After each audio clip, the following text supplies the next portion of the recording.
Les sixième et septième colonnes contiennent uniquement des surfaces ou des volumes. Dans la sixième colonne, on ajoute des volumes ou des surfaces ici. Voilà, c'est-à-dire que là, j'aurais calculé longueur par largeur, ça me donne telle surface. Voilà. Si c'est une déduction, je déduis l'emplacement d'une fenêtre, par exemple, la réservation pour une fenêtre, je vais avoir la longueur de la fenêtre, la largeur de la fenêtre, et je la mets dans la surface. Ici, je saurai que je dois la déduire de la surface du mur, par exemple. Voilà. La huitième colonne sert pour les unités, donc primordial. On note une unité uniquement en face du résultat final, c'est mieux. Je veux dire par là que vous allez avoir X longueur, vous allez avoir 3 mètres, 2 mètres, 5 mètres. En face, c'est pas la peine de mettre mètre linéaire, mètre linéaire, mètre linéaire. Ce n'est pas la peine. Vous le mettez juste en face du résultat. C'est-à-dire que là, j'ai un résultat de 12 mètres linéaires. Mais là, j'ai 12. Et bien, en face, j'aurai mètre linéaire. C'est tout. Mais pas en face de chaque élément. Voilà. C'est tout ce que je voulais vous dire. La neuvième colonne contient le total de chaque ouvrage. Voilà, en rapport avec son code. Là, j'ai par exemple, maçonnerie de briques, de telle brique avec tel mortier. Je vais avoir tous mes longueurs, largeurs, machin. Et je vais avoir des mètres carrés et 225, ici, 225 mètres carrés de murs de maçonnerie, de briques, de telle épaisseur, ourdés au mortier. Voilà. Donc là, je vous montre des exemples, par exemple avec des seuils béton. Au rez-de-chaussée, j'ai 4 portes-fenêtres de 1,60 m de large, donc 4 fois, le FS il veut dire fois, et quand on fait un métré, dans la colonne désignation ou même ailleurs, on ne met pas le X pour pas le confondre avec la lettre X qu'on pourrait utiliser aussi pour une désignation.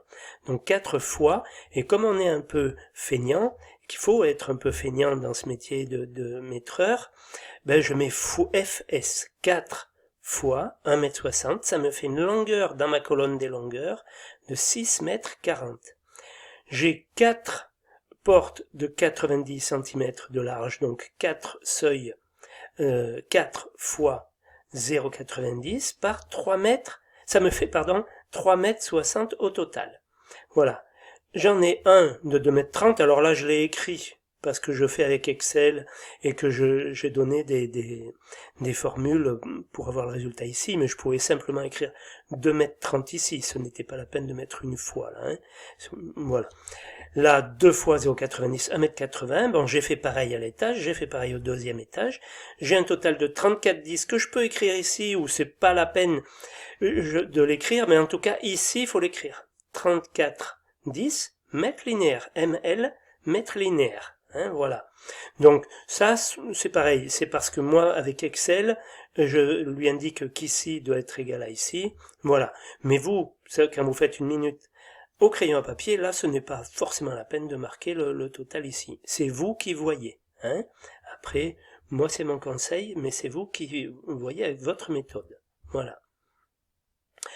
Lorsque j'ai de la maçonnerie, par exemple, d'agglos, des parpaings, de vin, j'ai un bâtiment qui, en longueur, mesure 2 fois 24 mètres 19, ça me fait un total de 48 mètres 38. En largeur, il mesure 12 mètres 66, donc je l'ai 2 fois.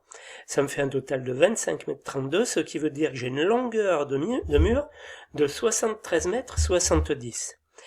Lorsque j'ai une hauteur, j'indique toujours de où à où elle part, donc de 5 mètres 47 parce que je suis par exemple au deuxième étage, donc le bas du mur est à 5 mètres 47, à la cime du mur est à 8 mètres 11. Voilà. Donc j'ai une hauteur de 2 mètres 64 que je mets dans la colonne des hauteurs. 73,70 par 2,64, ça me fait 194,57 mètres carrés. Mètres carrés, je l'écris nulle part, je l'écris surtout pas là, je n'écris rien. Voilà. Ensuite, je vais déduire les ouvertures. Je vais déduire les ouvertures, donc j'ai 4 ouvertures de 1,64 m, ça me fait un total de 6,56, par 2,24 m de haut, ça me fait déduire 14,69. J'ai mis le signe moins parce que je travaille avec Excel. Si vous l'écrivez au crayon papier, c'est pas la peine de mettre le signe moins. Pareil, j'ai déduit donc 4 fenêtres de 0,94 par 2,24, ça me fait 8,42. Alors ça me fait 4 fois 0,94 par 2,24 et non pas par 4 fois 2,24. Hein. Faites un dessin sur un papier, vous allez comprendre tout de suite pourquoi. Là, je déduis 7 fois 1,24, pareil, j'ai une fenêtre qui mesure 1,24 m de large par 1,17 m de haut, j'en ai 7, donc 7 fois 1,24, 8,68 par 1,17 m de haut, ça me fait 10,16 m, etc., etc. Après, je déduis les linteaux, on verra ce que c'est des linteaux, ce sont des ouvrages qui mesurent 20 cm d'épaisseur, ça me fait encore 5 mètres carrés à déduire, donc les 194 mètres carrés moins tout ça, ça me fait 154,46 mètres carrés que j'écris ici, et seulement ici, hein. Je n'ai pas écrit mètres carrés à chaque fois, là, hein. Je l'écris seulement ici.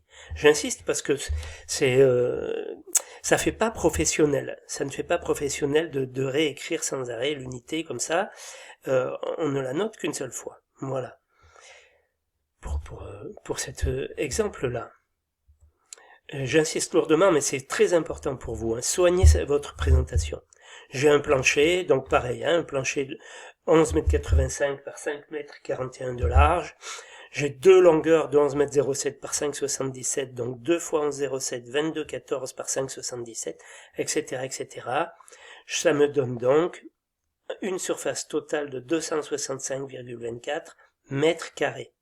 Voilà, hein. Et là, comme ça, on travaille d'une façon rationnelle. Voilà. Pour du terrassement, c'est pas tout à fait pareil, mais enfin, si vous voulez, là, on n'a pas des matériaux, on a une façon de travailler, on fait un décapage, on fait des fouilles. Des fouilles, c'est des trous, hein, voilà. Fouille en pleine masse, ça veut dire un trou, par exemple, pour creuser une piscine ou pour creuser un sous-sol. Voilà, on va faire une fouille en pleine masse. Fouille en trou pour puits, c'est-à-dire une fouille en trou quand je vais faire une fondation sous un poteau, par exemple, là on verra, ou d'autres ouvrages, on va venir faire donc juste des carrés, des dés en béton qu'on va venir installer dans le sol. Voilà. Donc, voilà, le décapage, j'ai une certaine longueur par une certaine largeur, ça me fait 552,50 mètres carrés. Les fouilles en pleine masse, donc je reprends la surface. Donc j'écris ici reprendre surface du 2,05, le 2,05 c'est mon article qui est ici, donc 552,50, que multiplie 0,19 c'est la profondeur de ma fouille, hein. Je pars du niveau moins 0,40 et je descends jusqu'au niveau moins 0,59, ça me fait 19 cm.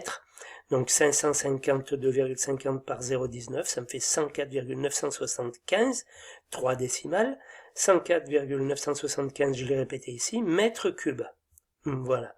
Et ici, j'ai donc des mètres cubes, hein, ou des mètres carrés dans ces deux colonnes avec le plus et le moins, hein, voilà. Fouille en trou ou en puits, après c'est le même principe, vous avez compris le principe, voilà, hein. Donc pour les colonnes 6 et 7, là j'ai fait, c'est une façon de faire, hein, c'est-à-dire que j'ai donc un total de surface, je viens déduire une certaine surface là-dedans, donc dans ma colonne des moins, là j'ai la colonne des plus, là j'ai la colonne des moins, plus 552, je viens décompter 351,10, c'est le total de tout ça. J'aurais pu mettre un trait d'opération, là, ça aurait été plus clair, hein. 552,50 moins 351,10, ça fait 201,40 mètres carrés. Hein, voilà, par exemple, pour ici. Voilà. On va s'arrêter là pour le moment.